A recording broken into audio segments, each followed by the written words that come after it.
Hey everybody, welcome to DBS Films Podcast. My name is Kellen. With me as always is my brother Brendan. Together we make movies with DBS Films. Today's episode, we're going to hop into part 2 of what we are expecting and planning for our 13th feature film, The Roger Files. First episode, we kind of gave you guys an overview of just like what we were looking for, a little bit in the plot, what we're kind of looking at, having done and taken care of when it comes to just the story. This episode, we really want to talk more about the production details, kind of how we're going to execute on this plan, and really just what we're going to do to make this come together. So as always, be sure to take a look at our Discord channel online, because that is the place to be. We make movies for our fans with our fans. So if you want to be part of the process, if you want to be in our movies, all of that fun stuff, that is the place to be. So, really to kind of recap the last episode, this is definitely a more smaller contained project. It is more focused on the performances. It's going to be really flexible when it comes to the found footage capabilities. We are using a lot of the proven scares and scenes that we had from past movies, which means we can always go ahead and improve upon them. And we have a few things that we're trying, specifically the blackout element and losing track of time. Now, really for this production one, I think one thing that we learned from Into the Forest 2.0, and I think one thing that's going to be a big one, kind of that pre-production element to it. And what we've always mentioned is pre-production is massive, but specifically for the acting side of things. So I really want to kind of start off this episode kind of highlighting, we've mentioned it before in the past episode. I feel like we're getting really good signs about it based on what we're seeing with The Forest of Death, but this is definitely going to be an acting heavy movie when it comes to the performance from Ben specifically. So do you want to kind of talk about, what we saw doing, into The Forest of Death, when it comes to, Ben's role, and then how we've pretty much been in communication with him since then. So it's almost like this long pre-production that we've been doing just to lead up to this one. Yeah, when he did it, when he did Forest of Death, I was very impressed with his level of pre-production and the level of depth that he brought to his character. And obviously, pre-production is very important to me. It's very important to our production because that is free time. There's no time pressure on pre-production. And as long as the actor is putting in the effort, usually that translates to a good performance. And when you do watch Forest of Death, you will see that Roger had a great performance in that movie. It's a very difficult scene because it's a 6 or 7 minute scene where he has to deliver a lot of lore. And if you heard us talk about it before, delivering lore, explaining the world to the audience is extremely difficult to do in a engaging way. And he did a great job, and we did it through stories. We didn't really necessarily straight up tell the audience what's going on, but we did it through, we kind of peppered them, and then he had a really good story at the end. And a lot of that stuff was improv. And the pre-production that I did with him was just, these are the beats that you have to hit. How you get there is up to you. And he just kind of went. And I was a little bit concerned because before this, our experience with improv has been hit or miss. Some actors can do it, some struggle a little bit, and they kind of repeat the same things over and over again. But he was one to really just kind of take that performance and really make that Roger character his own. And I think the reason that he was able to do that is because he knew the character really well. He added a lot of depth. He had a lot of references. He knew this character better than anybody else. So if he did kind of go off track, he knew where he was going. He knew how to bring it back. And that was something that I wanted to do and take that character. And the whole premise of this movie was, all right, let's take that 8-minute fire pit sequence and make it an hour and 20-minute movie. Are we able to capture the same magic from that small little piece and essentially make a one character movie where it's more focused on improv, it's more focused on reactionary dialogue, to where we're taking Roger, we're putting him in a situation, and we're seeing how he reacts. And I think you're going to get a much better performance, a more natural performance. And hopefully, if we can master this, we could use this template on movies going forward. Exactly that. I think having the pre-production element to it, and then also, working with the team when it comes to being involved in the process, really, really heightens it. And I think we're already starting to see it. I mean, Into the Forest 2 has a lot of areas where we kind of really work with the pre-production. You can listen to our past episodes on that, where we essentially highlight like, hey, this is what we're looking to do for this. this is kind of the details that we're looking to do with it as well too. So next thing I want to kind of talk about, big thing for us, big thing for DBS Films. We are looking at bringing on 11 different additional roles when it comes to casting from our Discord channel. So right now we do have our open auditions in the process. Over the weekend, we're going to finalize those casting calls. And really, I mean, this is something where we had more experience with it with Into the Forest 2.0, and we're going to continue this. You know, we make movies for our fans with our fans. And as our community continues to grow, we're just finding a lot more talent when it comes to the actual people that we can work with. So, you know, this is something I'm always really excited about, because every time we have someone who is in the Discord community, they're so passionate about this project. They're so good to work with. They're always ready to go. Do you want to just kind of talk about why we're, you know, leaning heavier and heavier into this model, and how this is really going to be something that not only defines us, but I think really improves our process and really improves the end result that we get? Yeah, 100%. I think after seeing how well the Discord did in Into the Forest, everybody that we brought on was absolutely incredible on set, gave amazing performances, and they were just an absolute blast to work with. And you've heard me talk about it before. I will always take the person that is passionate, that will do whatever it takes to, get this movie done, that's willing to help out, that understands our process, our model, that's watched our past movies, that's going to watch our future movies. Those people are the most valuable people to me. And that ability to communicate with them is much easier when you've watched all our stuff before, because we pull from scenes. We just talked about it. We're pulling from scenes from other movies. We're trying to make them better. And to have that level of communication is just next level. It makes everything so much smoother. And I think you kind of saw that process happen in Into the Forest 2, and how well that movie turned out, just gave me much more confidence in the ability to pull people from the Discord. And for this project specifically, I did not go outside of the Discord. Well, yes, we had Ben, and we're using some of the people who have been in other movies, but for the most part, I didn't go on Backstage. I didn't use any casting directors on this one. This is a full-on Discord casted movie. And I think it highlights, a change in our philosophy. It wasn't just, all right, can we get people to come in and play extras? The quality of actors was so good that we can pull from them, in the future. And not to say that this is going to be the model moving forward. Obviously, we're going to try and cast the widest net possible to try and get as many people, talented people in these productions, but it just shows you I am fully committed to leaning on the Discord as much as possible to cast for these roles, to get as many people cast in these projects, because we do have a metric goal to get 50 Discord members in these movies this year. Exactly that. And again, the talent that we're seeing, I think it's that snowball element that we're talking about that continues to grow, because as the Discord gets bigger, we get more talented people in the Discord. As we get more talented people in the Discord, it's easier for us to cast from the Discord. So there's all of these benefits that end up coming to life when really you are leaning into the process that we're doing here. And I mean, just going through the callbacks, going through everything, it's absolutely amazing seeing the talent of everyone that we have here. So I think the next thing I really want to kind of highlight is on the production side of things. I mean, we're really embracing found footage this year because it really helps out in the post-production process. But I think it also does help out in the production process as well too. I mean, you kind of mentioned you do want to have more than one camera at the time here, but again, and if you're listening to this as an indie filmmaker, please take a look at like our more in detail found footage episodes where we talk about like why we like it, the differences here. But just found footage in general also cuts down on filming time. You know what I mean? You don't need to have those close-ups, wides, those retakes and those things. Now there's pros and cons to that. Pros is you speed up time for the production. Cons is you don't really have the ability to jump around like you would for a cinematic, pulling the best performances from each take for each actor.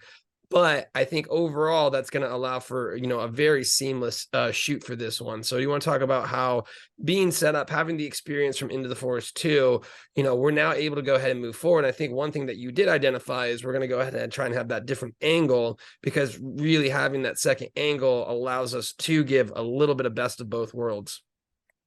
Yeah, I think this one, the way I'm structuring it in my head, at least, we will be able to edit this one down a little bit. But I had already spoken to Ben saying like, look, just be prepared to do a lot of takes because we want to get this gold. We want to mine these performances. We want to find these small little subtle details that are going to give this movie depth. They're going to give this movie the layers that it needs, because it is a one-person show. We really have to get a really good performance out of them. And that's one of the reasons we brought him on, is that we know he's going to give a good performance.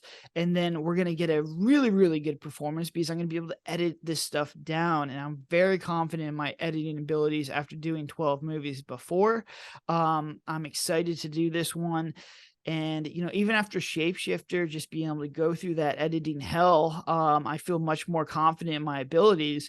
And, you know, going through Into the Forest, it was a fast, smooth process, but I was kind of like, I wasn't upset, but I was like a little disappointed that I wasn't able to really utilize my editing skills just because we shot that movie so well and everyone all the way through it did such a great job. So with this one, we kind of want to go back. The time we're saving on not having to do like the wides, the close-ups, and having multiple angles and multiple characters is going to go back to Ben to really give a good performance, to give me a lot of variations, to give me a lot of options.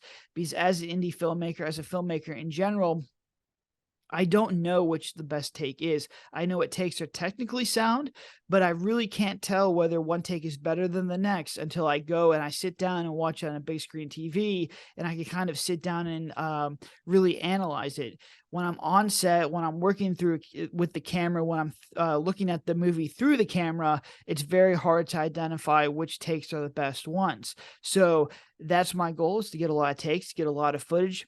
I know Ben is going to give us an absolute perfect performance, and then we will have the ability to really edit this thing to get a really clean, fast-paced cut, which is really what's going to make this movie essentially sell, but also make it a good movie. Exactly that. I think really when you look at kind of the development that we have for a lot of those things, when it comes to the process, it'll be very easy to do. I think the other thing that we're looking at is it's a little bit different from our typical location environment when it comes to having a location, having a set, having also like a cast Airbnb outside of that, where we kind of have like a base camp and then we're going. We're trying to do a more localized shoot when it comes to just utilizing the woods that are nearby. And I think the way we have it set up is more or less, you know, we're just going to go out there in the woods for X amount of time and try and like chunk this together. And I don't think I could recommend this to any filmmaker to try and do that, because I think, you know, again, the only reason why I think we're confident in this is we've done it so many times before that we know how to basically piecemeal this thing together. And the big benefit with this one is I think that also takes off a lot of the pressure. So if you do have a location, we always say that's the way to go, but I wouldn't recommend kind of what we're doing until, you know, you get a little bit more reps, because it's not like it's right in our backyard. There is kind of a little bit of a travel, a little bit of a coordination. We do have additional actors and talents coming in, so there's still that element, but we're confident in executing on that. But I think this really kind of shows, you know, hey, let's focus a lot on the story. Let's focus a lot on this. And, you know, one of the limiting factors we always have right now is the location budgets, just because, you know, that's an expensive cost for us. And well, we're basically taking the location out of it by utilizing the forest as our prime set. Yeah. So if there's anything that's going to really sink this production, is this concept. And this is like fully me understanding that this could totally mess us up and moving forward anyways. The goal is it's a forest, but we do not have a standard location. We don't have a location with woods, which is usually what we did. We did in the Shapeshifter, we did Into the Forest, we did in Girl Cabin 13, where we have a cabin location, and then we use the woods. This one, we're just using woods. The benefit to this is it's going to save a lot of money, and it should save us a lot of time as well. The bad thing is, like, I don't know if this is going to work out. So it's going to be a risk. I do really want it to work, though, because it is my subtle flex on the filmmaking industry in general, because all I hear is I need years to make this movie. I need a $200,000 budget, and I need to find the perfect location. And we sit here and we practice what we preach, which is look at what you have, the assets you have, the resources that you have, and go and make a movie. We stripped away everything. This is one actor in the woods. We wrote this movie in less than 30 days. We're going to shoot it in 8 days, and it's going to be through pre-production in 30 days. We're going to make a movie in less than 90 days, probably for the cheapest amount we've ever done before. So we are not scaling up, we are scaling down. And we are doing this for a reason. Number one, because we can make a lot of these movies. But number two, it's just, look, you can do it. You can do this stuff. Just look at what you have. Think of what resources you have. If you have location as far as woods and one actor, you can make a movie. And not only is this movie going to be good, it's probably going to be top 10 on Amazon. And we're doing it for a fraction of the budget. We're making it for a lot less than a lot of these shorts that I see go up. And I think it's just, this is where this industry is heading. You have to really figure out what you have access to, what actors you have access to, and what technical stuff you have access to, and then go out and get it done. There's no excuse. I think that's it. And I think that's our big message for everyone out there is really the capabilities now. It's never been easier to make a movie. The hard part is getting the movie out there and seen. And the thing is if you end up making the movie, you're only going to get better and better and better. So I think really kind of, that element is something I do want to talk about when it comes to the quick turnaround of this. I think the whole focus for DBS this year is going to be productions, quick turnaround, get them out there, because something we always talk about is there's such a long delay. I mean, we filmed The Forest of Death in May, and now it's just coming out in February. So literally almost another year again. Same thing that we had with The Murder House, same thing that we had with Girl in Cabin 13 is these long delay periods. Well, we got Into the Forest 2, which we filmed in October, and obviously we basically took, December for the holiday season, and also I would say more importantly, getting Forest of Death ready. Well, once we have Into the Forest taken care of, we'll get Roger File taken care of. We're almost going to clear our pipeline for this year. And I think that's going to be the big benefit from this movie is embracing the Into the Forest 2.0, highlighting what we can do when it comes to getting the movie out there. But, would you want to talk about how this, I think, is encapsulating what almost the overall theme of 2023 is going to be for DBS, especially with us leaning into these found footage movies? Yeah, I would say 2021 was the year of production, just making sure we have a smooth production, that we're able to make the movies that we want to make, that the movies that I have in my head are actually translating to the final uploaded project. So the movie that I have in my head is kind of how it comes out on the final product.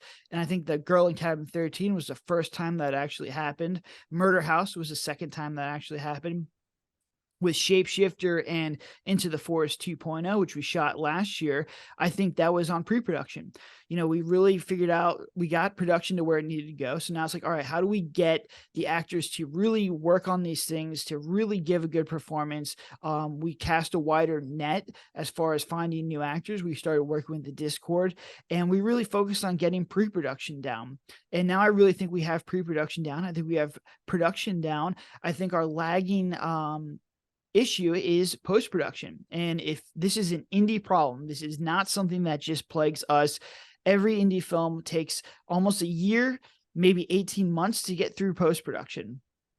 If you are not a Hollywood system, if you do not have a team of editors on your movie, it's going to take you a very, very long time to get it done. It's a very tedious thing. On the indie level, there's a lot of mistakes. There's a lot of fixing things. There's a lot of pickups. 2023 is going to be the year of post-production for us. We are making sure we're doing these movies, we're shooting them right, we're doing pre-production, and we're going to edit them as quickly as possible. Our transition to found footage will allow us to do this a little bit faster, but there's a lot of things in production and pre-production that can make your post-production life a lot better.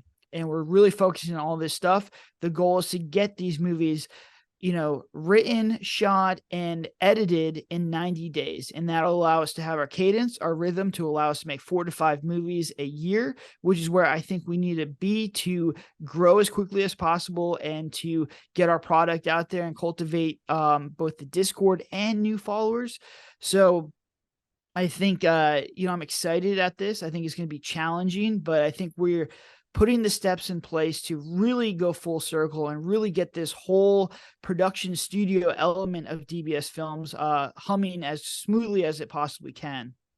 Very exciting times indeed. So I think the last thing I want to talk about, we've done this a few times before, and when you are listening to this, basically the following week we will be in production. So this is kind of our lead up to what we are expecting to the filming process. And, you know, typically the response is how you feeling, and it's nervous for obvious reasons. I think really compared to Shapeshifter or Force of Death now and this one, it is such a night and day difference. And I think this goes to one, being able to film things, one, being able to do things, but more importantly, you just get an understanding of what you're capable of.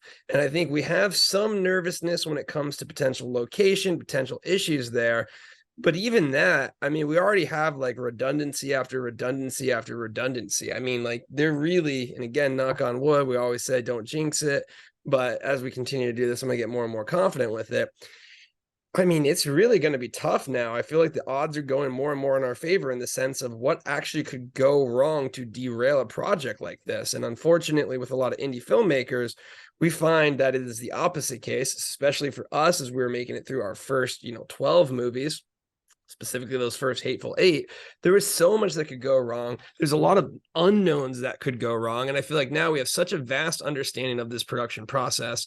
We have a vast understanding of all of these scenes that it's really comfortable. I feel like there's really not that much pressure going into this one. Now, I'm sure you're putting pressure on yourself as always, but I'm just kind of curious to see how you're feeling leading into this production, and then specifically how you're feeling versus, I mean, Girl in Cabin 13 must have been incredibly nerve-wracking. First time being cinematographer. Haunting of the Murder House, again, nerve-wracking because another production, maybe you just got lucky. Don't know what we were thinking with Forest of Death, but glad we did that. That one was for sure an even bigger project, and we're nervous about it. But then I feel like Into the Forest 2.0, we kind of pulled it back. We knew what we were doing. And I just feel like for this one, we have such a good handle over it that this is what comes with the experience of making movies. And this is why our number one advice is to just create. Yeah, 100%. And I think this one is a little bit different because we don't have that location pressure. When you have a location, you're flying in actors, you have an 8-day window to get this thing done. If something happens in one of those days, you're done. Like your production is not going to happen. If something bad happens in this movie for whatever reason, we specifically casted local actors, local talent, so that I have no problem punting one of these days 2 weeks down the road to actually do it. Or if there's an issue, or if we have to reshoot, it's all possible. There is no reason why this movie needs to be done in the 8 days that we chose, other than I want to get this done so I can focus on another project.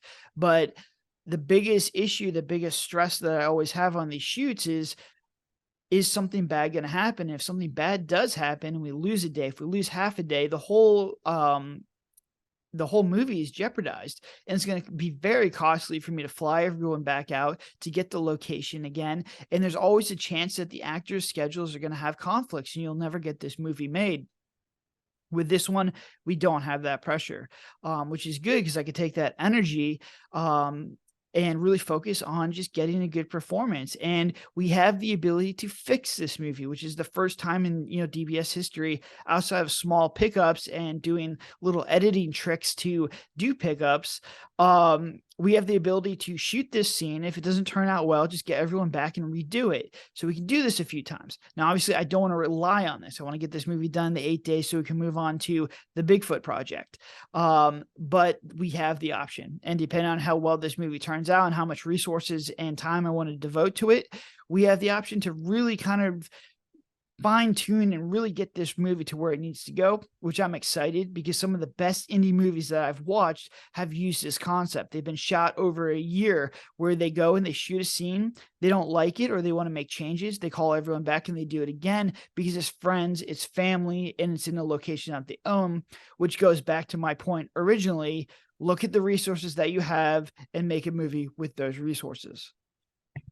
Definitely that. And I think the last thing I kind of want to talk about, because we did talk about it last episode a bit, but I want to get more on the production side of things. So I think, as we were mentioning, one of the big concepts I'm really hoping that hits heavy when it comes to just the suspense element and all of those things is if the whole flashback mentality of, you know, blanking out, losing time, not quite knowing what's going on, having to then basically watch yourself doing things, if that's going to add a suspenseful element to everything. And, you know, that's what we're interested in when it comes to the overall concept. Now I'm kind of interested in kind of the production side of things. I think, as you were mentioning, if we could just pull it off in a seamless fashion, that would be really, really good. But I think, you know, one thing I want to kind of hop in a little bit more that you were talking about is having the two different angles for one character, because again, that's going to be like the best of both worlds. So other than having those two cut points, is there any other scene or, you know, visual effect or anything more on the production level that you're interested in really kind of either improving or seeing if we can execute it to a new level? Not really. I do think the two camera thing is going to be interesting because we are faking two cameras when really there is not two cameras. So it's going to be interesting to see how it cuts together, how it works. But you know, I'm excited. I think if we can do that, I think it adds just a whole nother dimension, excuse me, to our production. And I think that if we can do these one actor movies, I think we can crank him out really quick, and then it just really focuses us to be minimalistic and focus more on story as opposed to, you know, having a ton of actors pushing the performance. And I think it allows us to have cooler locations and stuff like that. The concern on this one is obviously, is going to be paced well enough. Are we able to get the story told in a engaging way? Because really, Roger is a narrator to the viewer. He's going to be narrating what he's thinking throughout this project. I don't know if that's going to be very engaging or not, but it allows us to do a lot of cool things because you don't really know if he's a reliable narrator or not, if what he's telling the camera is true or not. And I think you could really kind of tie a lot of psychological thriller stuff into this if we just can pull this off. But I don't know if we can. I don't see a lot of one person found footage movies, and I think there might be a reason why there is not a lot of found footage one person movies, and that is they are difficult to do. So I'm excited for that. As far as like any other production stuff, I'm excited for the zombies. I want to see how they look. I want to see how they look in the forest. You know, but I'm really excited to see what Ben can bring to this project. I'm excited to have more Discord members come in on this project. I'm excited to just, you know, get lucky number 13 done, so that we can move on to the Bigfoot project. We are starting strong in the first quarter of this year with a movie in the first month. And I think that this movie is going to really set the tone for the rest of this year and allow us to make those 4 to 5 movies that we've been, you know, telling you guys for the last 3 months. That's it, man. That's the metrics. More movies, more roles, more everything. So appreciate all the support, as always, for everyone who's going to be part of this project. Appreciate all the support for the launch of The Forest of Death, which is going to be coming out soon. Really, guys, this is going to be a year of very hard work, a year of a lot of dedication from not only me and Brendan, but also from everyone who is supporting and listening to us.